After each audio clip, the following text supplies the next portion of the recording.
How are y'all doing tonight? Hey guys, how are you? How you guys all doing tonight? Thank you for coming out.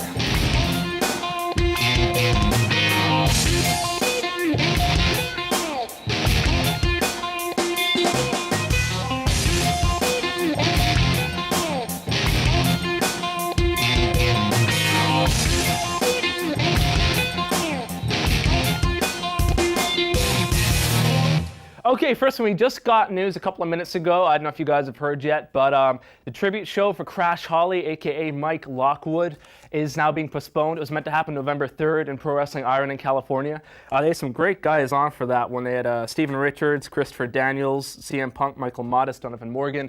They're talking it's going to happen in January. Apparently they had a problem with the premises, so we'll keep everybody updated on that one.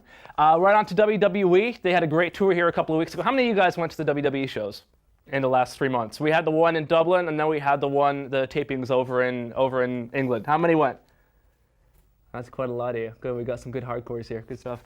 They're talking about coming back again. Apparently, they're going to do some more tapings overseas. I think they did one or two before, but pretty much the ones they did just a couple of weeks ago in England were pretty much the first of a kind. So they're going to be doing a lot more of that. Actually, Shane McMahon said some really funny things in The Independent the other week, but we'll talk to Brian Alvarez about that a bit later. Also making the news headlines is, of course, Shawn Michaels is injured, as you guys all know. A meniscus tear in his left knee, and Brian actually last week was bitching about just how bad an injury that is. Not sure how long he'll be out yet, but there's a lot of talk of him doing something with Edge when he comes back, maybe about the Rumble, but never know. We'll have to wait for the time being. Right on to Ring of Honor news. Actually, I thought this was kind of cute. Is the latest press release from Gabe Sapolsky says they are the real king of shoot interviews. So I guess it's probably a little dig at RF Video. They even talk about the fact that their DVDs are better quality, like the discs are better quality. But they got some cool stuff coming up. Jushin Thunder Liger's over there in about a week and a half. Actually, it's going to be next weekend now. So we'll try to get that on the wrestling channel as soon as possible. I think that's going to be a lot of fun. Moving right ahead, we got oh yes, also we've been getting tons of emails. I don't know if any of you guys really care, but we've got a lot of emails about women's wrestling, about seeing more high impact, more women beating each other up. And Ring of Honor said they're going to have more next year, so we'll have it over here. Yeah. I heard that. Anyway, right on. Mick Foley is not returning to WWE anytime soon. He told the Observer show. I find that really surprising because all the books he does, he just released that latest one with all the WWE characters, little caricatures, and the Rascals Lane. He says he's not coming back anytime soon, so I suppose we'll be doing more Ring of Honor dates. But I think Foley will probably only do two kinds of projects. One, projects with a lot of money, or two projects he really likes. So anything he's involved with has got to be pretty high caliber. And the final thing I wanted to mention is the big Uprising show coming November 13th. For me, the greatest thing about that show coming up is the talk of Jody Flesh returning. I have no idea what he's going to do. I mean, I'm inside. I mean, I twisted Alex Shane's nipples like crazy, and I got nothing out of him.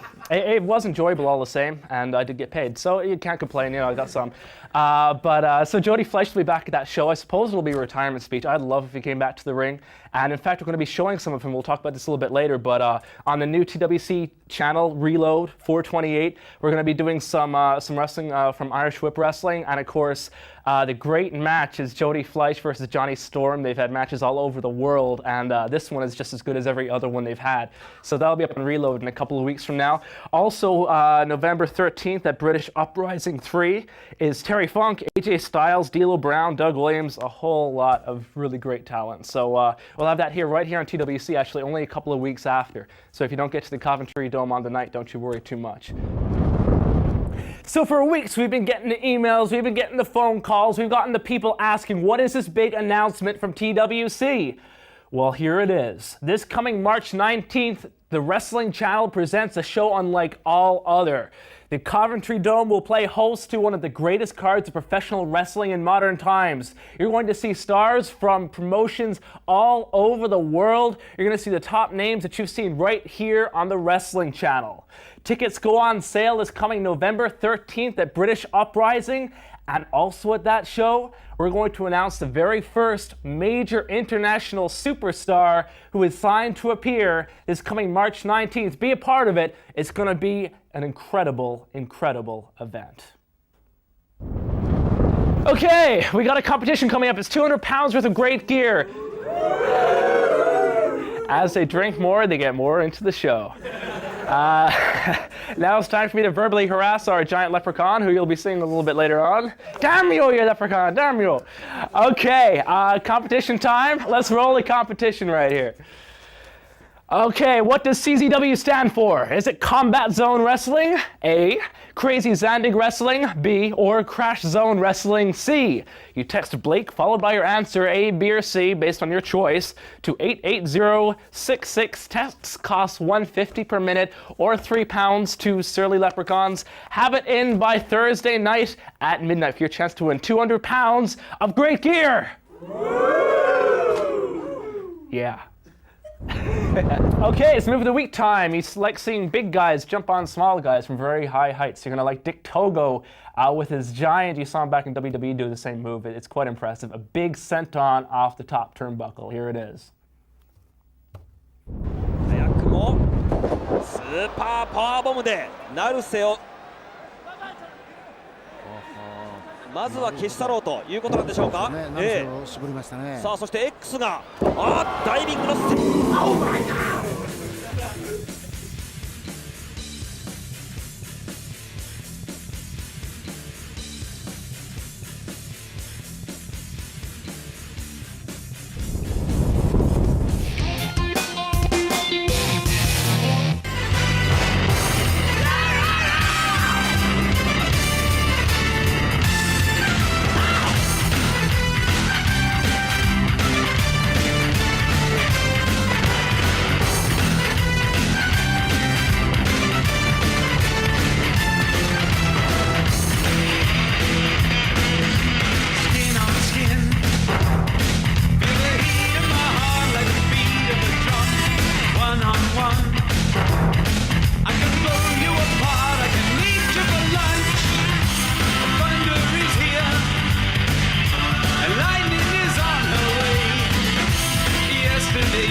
Okay, ladies and gentlemen, our first guest tonight on the Bagpipe Report is probably the best recognized promoter in all of British wrestling today, and also one of the best wrestlers. Ladies and gentlemen, please give a warm reception to Alex Shane.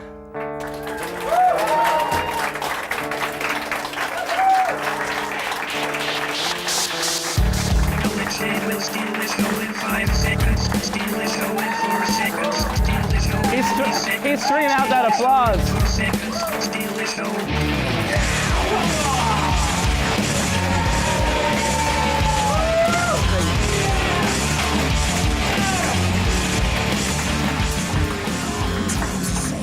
Always a self-promoter, really strung out the applause there. Go as long as I could and just get the proper intro in there. How you That's doing? right, I suppose because you're a big star, you can do that, right? I didn't want to say anything, but yeah. Okay, welcome over here to the Bagpipe Report. We had you on the air one time before, now we have you in studio. First thing I want to start off with is about, of course, the FWA, which is, last couple of years, been really made headlines worldwide for a variety of reasons. How far at this point do you see FWA going? Because you've got this major show coming up in a few weeks. We'll talk about that in a bit. What is your ultimate, what are you aiming at right now? Have you gotten there? I think the reason the FWA succeeded further than most of the other British companies that have been around in the last couple of years is we set realistic goals for ourselves. You'll see a lot of new promotions pop up on their first show. They want to do a 10,000 seater venue, bring over loads of guys, and with us we've built up. I mean, this is our 6th year. We're coming into our 6th year now, so a lot of people don't realise that. You know, we're doing our biggest venue to date. It's a 3,500 seater venue, the Coventry Sky Dome. But what we're trying to do is obviously, you know, we really targeted the smart fans, the internet crowd to begin with, because, you know, people have faulted us for that, but they were the crowd that would pay, you know, £55, £60 for those front row tickets.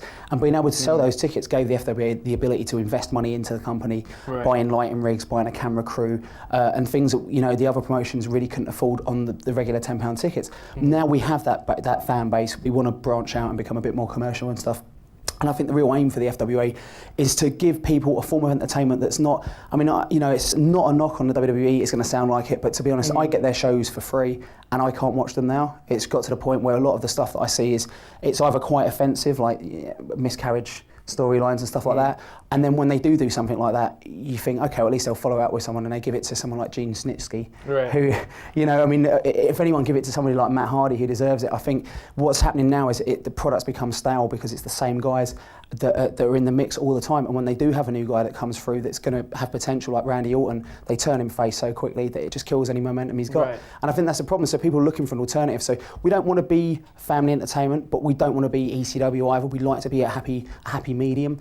So I think the aim really is to give fans a product that they're not embarrassed to be a fan of. That's the key. If someone said to me, what's the main thing you could do to make FWA and British wrestling successful, it's to give a product where wrestling fans don't feel embarrassed to say I'm a wrestling fan. Everybody here knows what that's like. When you say you like wrestling, people look at you like, I've had that. I'm like nearly 25 now. I've had that for many years, and I think and there's nothing to be embarrassed about with wrestling, because the same people that say to me, oh, it's not real, I say, so you don't go to the cinema then, you don't watch films. It's exactly the same thing. So we need to explain to people how wrestling works. We need to give them something that they're not embarrassed to be a fan of, and I think that's the way to succeed and make something good happen in this country. Do you see yourselves as English, as British, as going international? What is the scope that you're focusing on right now?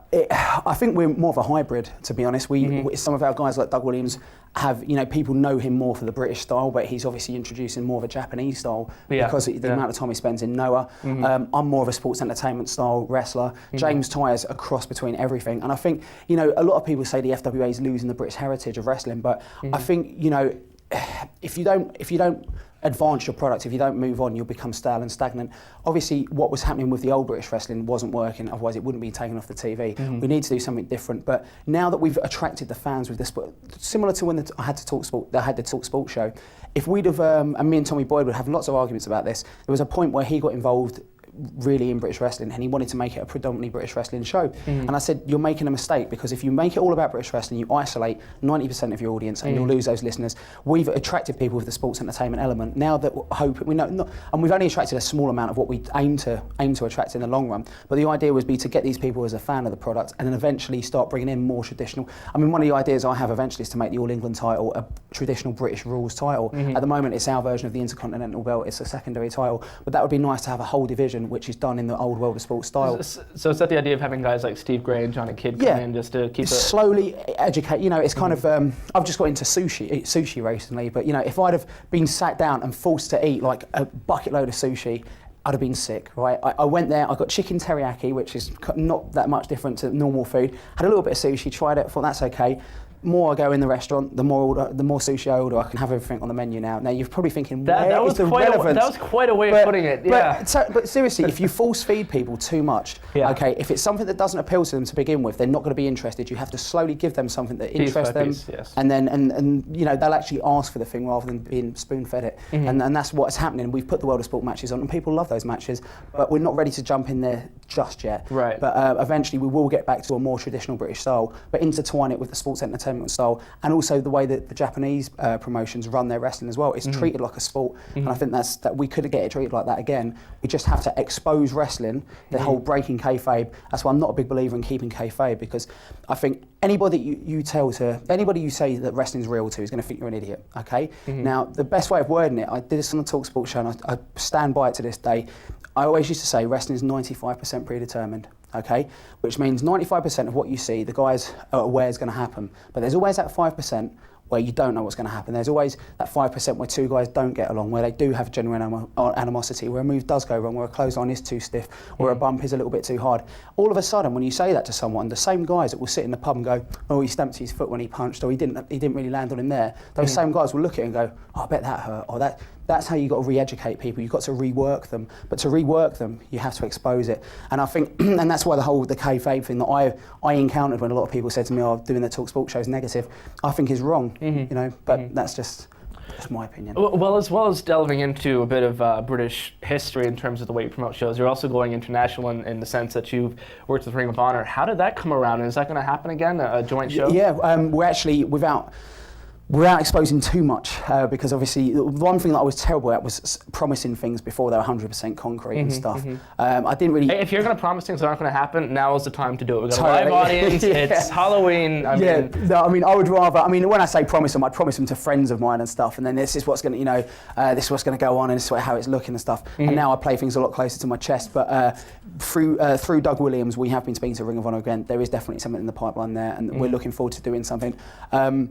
But there's a lot of companies. There's a lot of companies around the world, not just in the UK, not just in America and Japan and stuff, that we're looking forward to working with because, as I said, FWA is a more hybrid style. To really get that hybrid style over, people have to see the best athletes who perform those different styles. And there's no way you can sell a Japanese concept to a British audience without them seeing the top Japanese guys. So that's something we're looking into for 2005. How important is it to bring in US guys? Because even when you're not working with Ring of Honor, for example, you brought over AJ Styles a few times. You've had a lot of US athletes over here. How important is it in terms of draw and exposure? I think it's really important. I think we've had criticism before saying, "No, you rely too much on the American guys. Why is there so many American guys?" I mean, that's crap. That's like how many people go to WWE and say, "Oh, you use too many Canadian guys. They're wrestlers." If a wrestler draws, you use who draws. Okay, AJ Styles, we consider him part of our roster. He's wrestled more on our shows than certain people on our shows that are considered FWA talent. So because we've brought him in a lot. But the reason we bring him in is not just because he draws, because he works hard.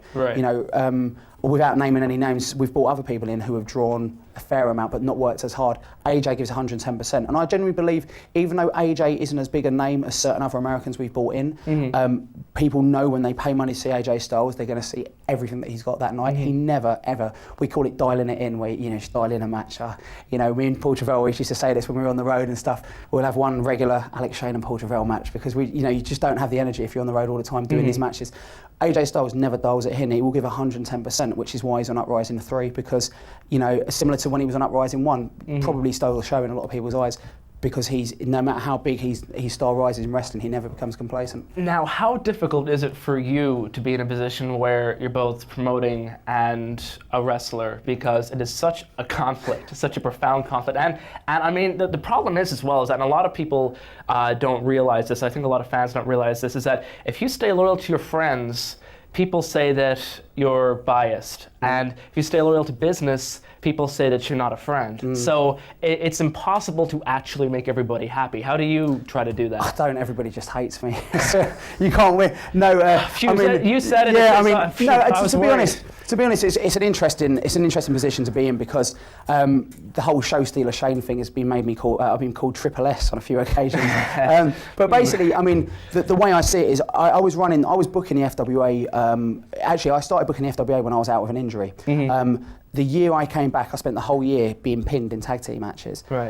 So I wasn't pushing myself to that level. But as time went on, people started to realise I was more involved, and my wrestling actually got better as well. I know how to work as a heel style now. I know how to generate heat and stuff. So, to be honest, I actually think I always think Triple H would be a much more effective heel if the things that happen backstage were made public. He's trying to be Ric Flair, but it's not 1980 anymore. It's 20 years on. Some people would say he's not Ric Flair as well. Well, yeah, exactly, but he's not doing a very good job at it, because the thing with Triple H, if people actually knew some of the devious stunts that he was pulling backstage, he would be the biggest heel in the business in real life. And that's what I would like to be. My aim is to be the most hated person in British wrestling, because it's going all right so far, but not.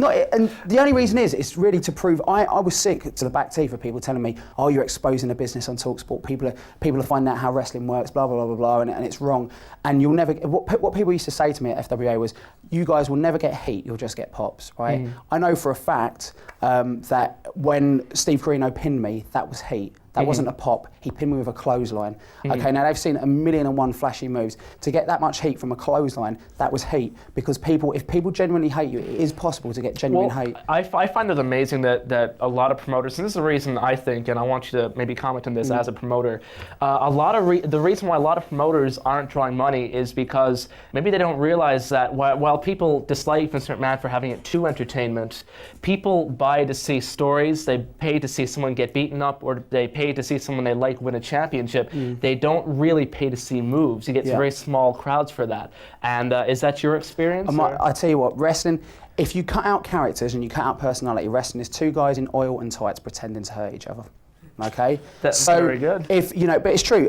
And with you look at Steve Austin. To be honest, I've seen more Steve Austin high spots done with just his eyes than I see most guys in Ring of Honor. And it's not a knock on Ring of Honor because every time you think of the big, those how many people have marked out and got goosebumps for those dramatic WWE music videos when you think, wow, that's going to be good, right? My Way or the Highway, perfect example. Yeah. Was it big moves? No, it was stunners, rock bottoms, and loads of eye contact. A lot of wrestlers tension, people, because it's all about drama, and this is.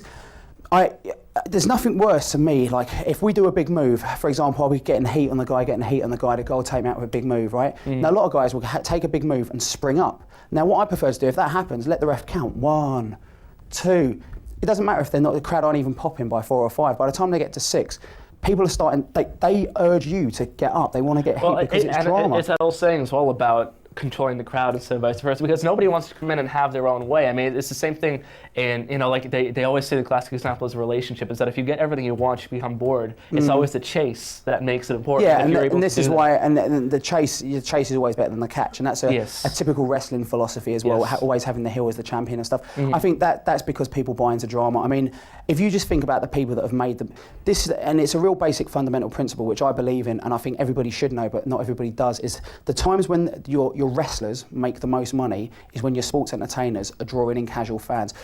Most of the people in this room will always be wrestling fans. I will always be a wrestling fan. No matter how bad. No matter how badly. Yes. Okay, but we've all had friends in this room, right, that will watch wrestling when there's a Steve Austin or there's a Rock. And then they'll stop. But then they'll stop. And that's how you draw money in wrestling. And the problem is that as much as the new hybrid style is drawing fans in, the smart fans to tune into our product, the not so much even the mums and dads, the guy that I find is the most important person to draw in, and it sounds funny, and you'll all know him, when you're in a pub and Raw's on the big screen in the background, that guy in the back that's slagging it off, that's the guy that I want to draw in. If I can draw him in, then everybody else is easy. And that's what we need. And we do that with people like Simmons.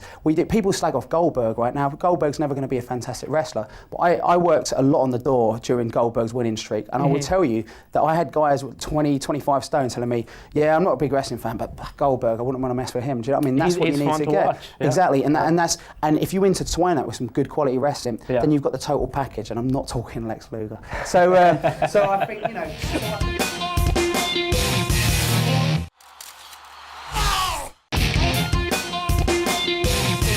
so I think that's really what we need, and I think people need to get out of this. Wrestling fans are too quick to go, oh, that pole driver's executed wrongly, or that move, he slipped on that.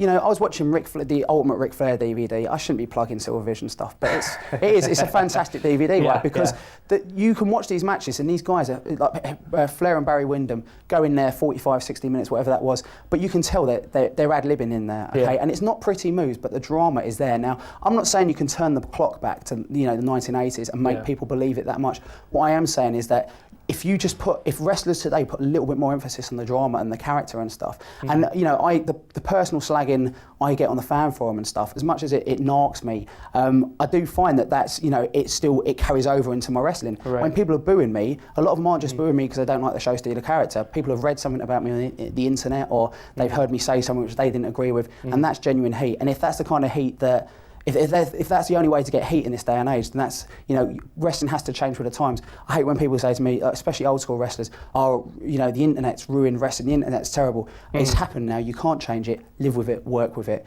Don't sit there and go, it was so much better in my day. It's not your day anymore. You need to progress and move on. And if it means that you have to really work people, genuinely work them to make them hate you and give you heat, then so be it. That's what has to happen, because that is your job. Your job is so out in that ring, right? And no matter how bad that person's week's been at work, in their marriage, in their personal life, they go into that ring, they go into that building, they pay for a ticket, and all their animosity against life and people in general is directed towards you. And that's what your job is as a heel. And if you don't want to do that because you'd rather be funny with your catchphrases or do flashy moves, then that's fine. But then don't be pissed when somebody else comes and scoops your heat like a Triple H and stays on top for a long time. Because at the end of the day, Triple H, he is a genuine heel. I just think that what we need to do is start getting wrestling fans need to get away from that mentality of exposing the business is a bad thing. It's the truth behind what I do for a living, I find a lot more honourable than the fiction that people believe I do. Does that make sense? Like things like talking about how for example, I've spoke to people about blading in wrestling, right? It's a really touchy subject, you shouldn't talk about it. But to be honest, when I talk about it, people go, really? What, that is real blood? I thought it was ketchup. You know, I've heard that so many times, but to me, that is more honourable. The fact that you actually, what is braver, standing there and taking a chair shot from a 25-stone guy, right, with a proper Habitat metal folding chair, which Habitat plug there, if we get free chairs I'll be chuffed. or actually being in a real fight and ducking it when it's not knowing it's coming. To know you're going to take an old feminine chair shot, that's a scary thought, you know, and luckily it's never going to happen to me. Do you think that's counterproductive though to Triple S? I wonder if it'll happen to him. Do you think it's a bit counterproductive though if you have people who you're trying to sell a character to and make them genuinely like or hate you, that you would go with the intention in your daily life that it's okay if people know kayfabe, it's okay if people know that it's not real? I think you need to be wise with it. Like people say there's no publicity, there's no such thing as bad publicity. There is, but only if Alex Shane, the promoter, having. Okay, I'm trying to think. Actually, I won't even use that as an example because that'd probably be libelous. But basically, yeah. But okay, I'll use as an example. If you want to keep it, you can keep it. If you want to cut it, these people will know. Okay, so basically, Rob Feinstein. Okay, here's an example for you. Now, Rob Feinstein, the allegations against Rob Feinstein, if he came back as a performer, he would get heat with it. Now, I'm not saying it's good or bad, but he's going to get heat, right? As a promoter, that screwed him. So that's a problem that I have right now. It's not to such a big extent, but it's the same principle. If something's said against me that is pretty serious and strong, and people don't like me for it, great as a heel wrestler, but as a promoter, that's so. Recently, I was fired as managing director of the FWA, and hopefully we've alleviated that problem. I was gutted about it, but that's. I can see that. Yeah, I'm distraught, but that's really that's really how it has to be, and I think that's the problem. And you know, one of the things I heard that was really funny, and I don't know whether or not I agree with this to this day, so I'm not going to say the wrestler who did it, because it's someone who now currently works for the WWE, but a famous British wrestler. Oh, you don't want to alienate the WWE contacts. No, but it's actually quite, I mean, a lot of the wrestlers find this quite a cool story, but basically this guy's been working heel for a long, long time. He was a mega out-and-out major heel, and that probably says who it is anyway. And basically, this fan came up to him at every show. He'd say, "Can I have an autograph?" And the guy would say, "You know, screw you, not going to give you an autograph, pissed off." Every show, "Can I have an autograph?" Screw you. Anyway, it came down to this guy's last show. It was his retirement match, right? The guy waited around till the end, said, "Listen, can I buy you some drinks?" Blah, blah, blah. So the guy ended up buying this wrestler drinks all night, just buying him drinks. Oh, it's been really great seeing you wrestle, blah, blah, blah. They bonded and stuff. Right at the end of the night, the guy said, "Listen, before you go, can I have your autograph?" He said, "No, screw you, piss off." Right? Now, I don't know whether or not that's a good thing to do. Right? I think that's wonderful. But that's, you know what, if that's you know, what is more valuable to that fan, the scribble on the piece of paper or that story to tell his friends? You know, so you're not really breaking anybody's heart, but at the same time, you're staying a heel. And I think that's what we need to have, because, you know, it's, I'm contradicting myself in some ways, because I'm saying expose the business a little bit. Little Jamie Bodygun. But to recreate it, genuine heat is something that I think is, I was into magic before getting to wrestling, right? That was my first love. And I've always been a fan of people that can create an illusion. And wrestling is about creating an illusion. It's magic, you know? And I look at people like David Blaine. He's doing tricks I was doing when I was 8 years old, right, at school. But he's doing them in an environment that's not on a stage. He's doing it in the street. And that creates the illusion of, wow, he's got no props. He's got, oh, how's he doing this? Because it's an illusion. People like to be fooled, okay? The problem is, some of the wrestling fans think they're on the inside and they don't want to be fooled, and then they get pissed off, right? But that's cool, because I just direct it more towards heel heat when it's a big work or whatever. But yeah, I mean, hopefully, like, people will listen to what I'm saying and it'll sink in. If you disagree, then that's cool. That's one thing I've learned over the last couple of years, especially with the fan forums, is, you know, anybody has their right to their opinion. Do you know what I mean? I don't have to agree with it. Steve Corino said it best, and that's the only time I'll ever use one of his quotes. Where Steve Corino said it best in that, if the average wrestling fan on a forum said, "In my opinion, this is something," or "This is how I feel about this," that would make everything better. But a lot of people don't. They speak like it's fact. But I do think, you know, the internet is something that we've used as a really valuable tool. But it's definitely something that, you know, if you use if you use it in the right way, you can definitely get mileage out of it. And so that's my lesson for the day, is re-educating fans with a new kayfabe. Well, on the topic of Steve Corino, you guys had a big match last month at Hot Wired. But previous to that, to my understanding, you guys weren't on the best of terms in any spectrum of wrestling reality. How did things blow up with you guys, and how did you get the show back together to be able to fight each other at Hot Wired? Well, the stuff with me and Corino, I mean, the first common misconception with me and Steve is that it was a work from the get-go. It wasn't, and I swear on my mother's life, no fingers or toes crossed. There was genuine animosity. Anyone that knows me, if I swear on something like that, I'm being serious. It was a genuine blow-up. But because we were working for a third party, we tried to book him for a show. There was a slight error with the third party who doesn't deal with that stuff anymore. But I took it one way, he took it another way, and it became a big blow-off. And that's what happened. The other misconception is that people think that the stuff with me and Steve got sorted out. I think there'll always be genuine. How can I put this? Okay, you might not particularly like your boss at work. Tell me about it. You don't have to answer that now. He's in the studio, but you guys work with each other because it's business, and that's and myself and Steve both believe that there's business in there, and sometimes the strikes are a little harder than they probably would be if I was in there with somebody else. But that's cool, because at the end of the day, you need, if you're going to be an out-and-out legit heel, you need to have someone who's a babyface that's legitimately been wronged by this person, and the fans can relate to, and that's why it works well as a feud. And it's definitely not over, because it's not aired on TV yet, but the match definitely, people said it was the best match of my career so far. I don't know whether I'd agree so much, because it was a different style of match. It wasn't, 90% of it happened outside the ring. So, but from a live point of view, I've never experienced a pop in terms of, I've had bigger noise reactions because I've been in front of bigger crowds, but for the people that were in that room at the Broxbourne Civic Hall, that is the biggest, loudest reaction I've heard when he got that pinfall, because it shook the rafters. It did. It actually, I have to say, that was, promoters talk bunk, but the place exploded. It was cool, and I think that's genuinely because people could relate to Steve, and they could relate, and relate to me being a shit. Can you say that on the Wrestling Channel? We just did, I think. So yeah. I think Sean's there's a little button going like. But yeah, so he's too busy terminating your contract after what you said. But no, so that's the thing. After the commercial break, Shane takes over TBR. And, it's funny you should mention that. Yes, quite. Anyway, moving on, we have British Uprising 3 coming up. Some of the guys in the card, of course, great British wrestlers, including Doug Williams, James Ty, Johnny Storm. What's coming up with that? It's gonna. I can honestly say that I've never been so nervous about a show, but I've also never been so excited about it. I think with any kind of excitement comes nerves. All of us in this room can look back at a time when we had something was going to go on, and you thought, if this happens the way it's supposed to happen, this is going to be big. But you still think there's still nerves that I think we're running an arena. I've obviously still. I do a lot of stuff for the FWA, which people do. And this is another thing, like, I don't feel there's anything wrong with lowering myself to go out and put posters up in shop windows and stuff like that. Like, it's really embarrassing. I've actually got a proper postering team that does that now, but it's great when you go into a kebab shop, right, and Stavros says to me,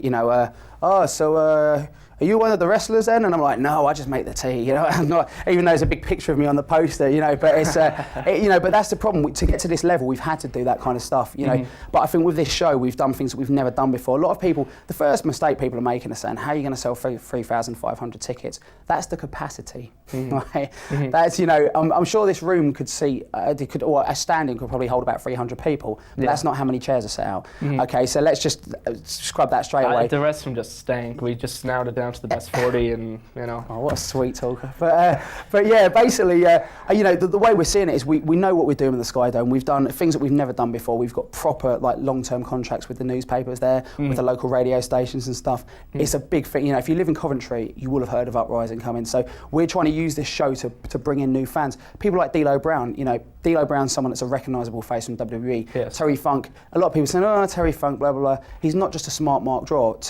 This is a near 60-year-old man that is still going toe-to-toe with today's top wrestlers. That is a public interest story to anyone, whether you're a Coventry newspaper or Power Slam magazine. That's why he was chosen for that role. So I generally think that Uprising is going to be the most exciting thing ever, and that's from a promoter, from a personal point of view. Me v Doug Williams after the British Heavyweight title. There's 2 days before my 25th birthday.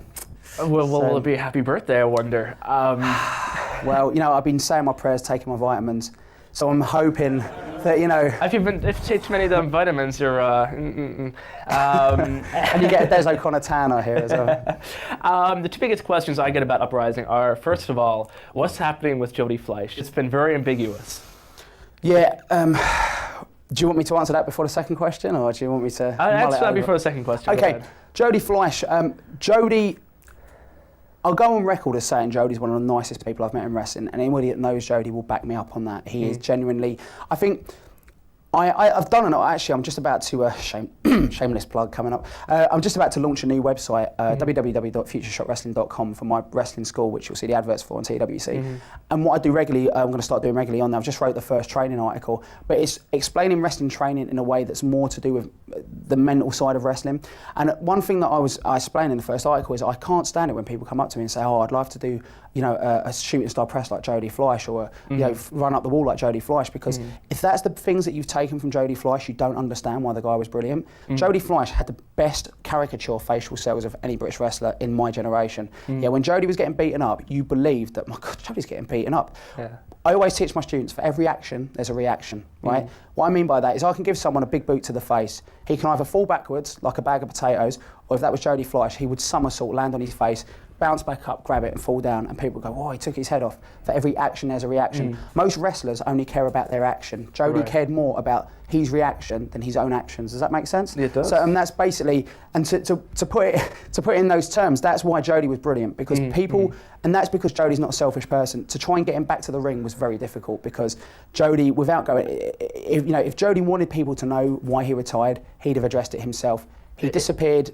because in his personal life there were things he needed to deal with, and before anyone starts rumours of drugs or anything like that, it wasn't that at all. He was part of a very unfortunate accident, and that's all I can say. And it's not, Is he coming back to the ring? At this point in time, no, not to my knowledge. Not to wrestle. Not to wrestle. If he does, it's Jody's decision. I wouldn't like. I think a couple of people have said to me actually that, if Jody's not wrestling, I'm not going to go. I'm a big fan of his and blah, blah, blah. But like, if you're a big fan of Jody and you're not going to go if he's not wrestling, then you're not really that big a fan of Jody. You're a big fan of his spots. Exactly, and that's not Jody the person. For him to come out and do this, right, after the stuff that's gone on with him in his private life, he kind of just wants to see the fans again. And I can tell by talking to him, and this is not just a promoter trying to sell tickets, how he's received on that night will sway whether he comes back or not, and that is legit, and that is a shoot, because I know he's asked me questions about, he watches the TWC and he's seen the Jody Flesh trailers, and I don't know, the bait is out there now, do you know what I mean? And it's luring him back, and I'd love to get Jody back. I honestly think Jody's the biggest loss that we've had, more so than the radio show, more so than not promoting at York Hall anymore. Jody's the single biggest asset to the company that we've lost, because you can't replace him. He is irreplaceable. And I'm not just, I think he's someone that really could have branched out, because he just appeals to mums, dads, kids, girls, guys, everybody. He's non-threatening.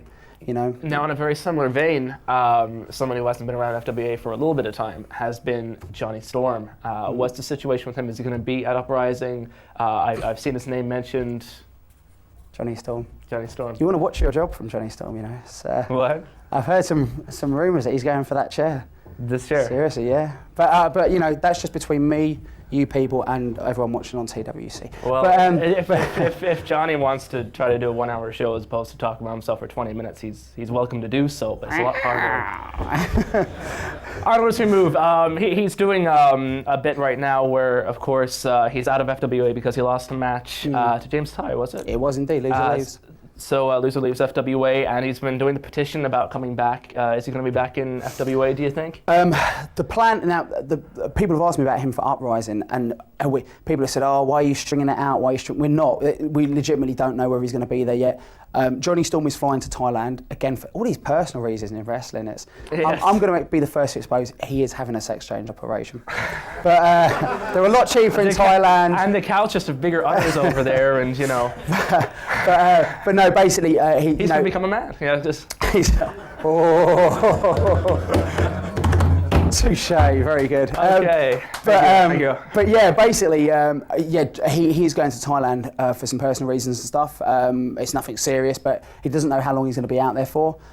So he said to me, I may be back in time for Uprising, but I won't know until the day before Uprising.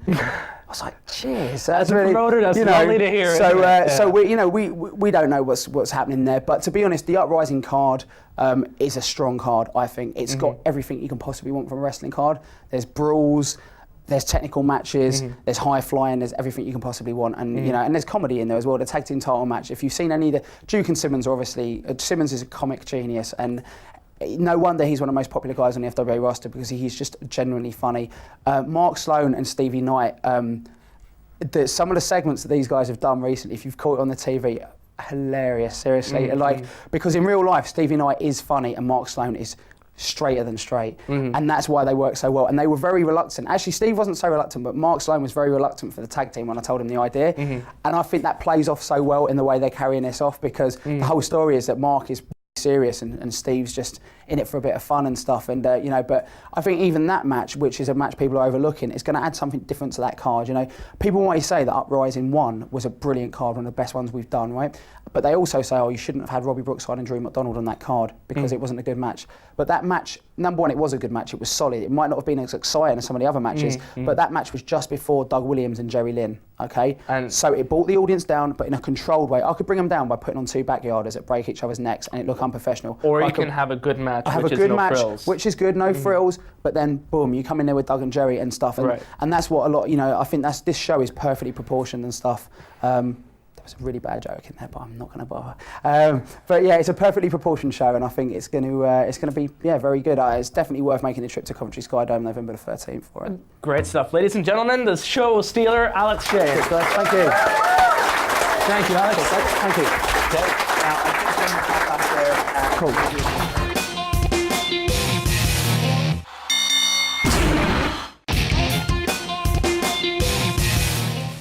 Okay, now let's take a look at some of the upcoming events in the UK and Ireland. National Championship Wrestling has a show coming up on the 30th of October. Catch Revolution British Wrestling on Saturday, the 6th of November. .3CW have a show coming up on the 7th of November. All-Star Wrestling have double dates coming up on Friday the 12th of November and Saturday the 13th.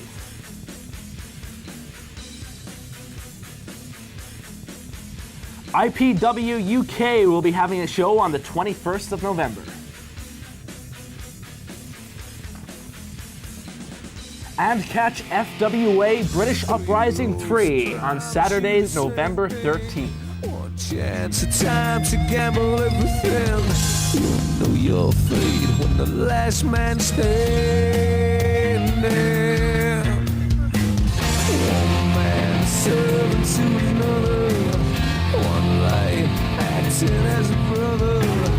Don't need respect, revenge is sweet. There's nowhere to run, nowhere to hide. All you're left with is your pride. You say a prayer deep inside. Stand on full as your worlds collide.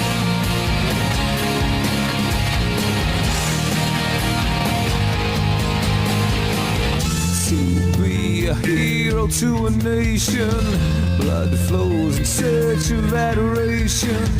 This one and only expectation. Righteous but different by the thunder.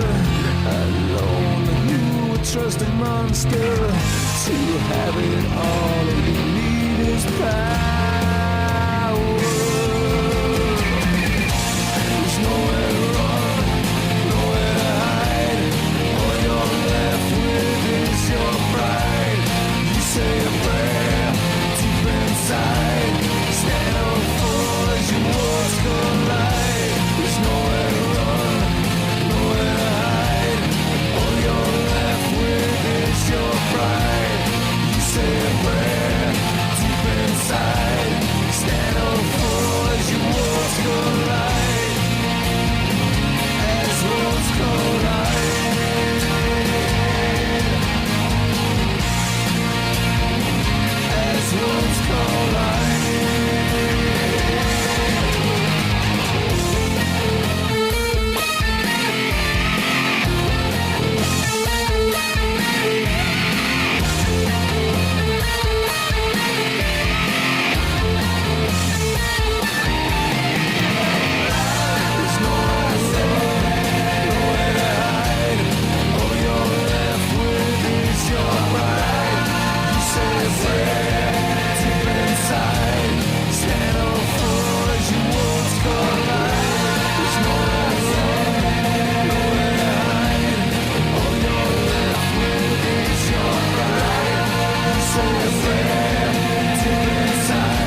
Now here's a little look at what to expect on the Wrestling Channel over the next 7 days. On MLW Underground Television, Bobby Quance teams up with Puma to take on the Stampede Bulldogs. Then in one-on-one action, the high-flying Jack Evans takes on the suicidal Sanjay Dutt. In Memphis Wrestling, a great from yesteryear, Coco Beware returns to take on Brian Christopher. Then the Sexy Assassins team up to take on Bill Dundee and Kevin White. In World of Sport action, Mal Sanders goes one-on-one with the incomparable Steve Gray. And Dave Finlay teams up with Skull Murphy to take on Peter and Johnny Wilson. And the TWC Spotlight on Channel 428, that's TWC Reloaded, sees classic action from Irish Whip Wrestling. First up, it's Johnny Storm versus the amazing, the wonderful, the legendary Jody Flesh. Then in one-on-one action, we've got a TLC match between Michael Kovac and Chris the Bambi Killer. And this Sunday, we've got an amazing supercard for you, ladies and gentlemen. We go to Ring of Honor for main event spectacles. On this card, we're going to see Colt Cabana versus Dan Maff, AJ Styles versus the American Dragon in a technical clinic, Steve Corino, Samoa Joe, Chris Daniels, and CM Punk in a fatal four-way.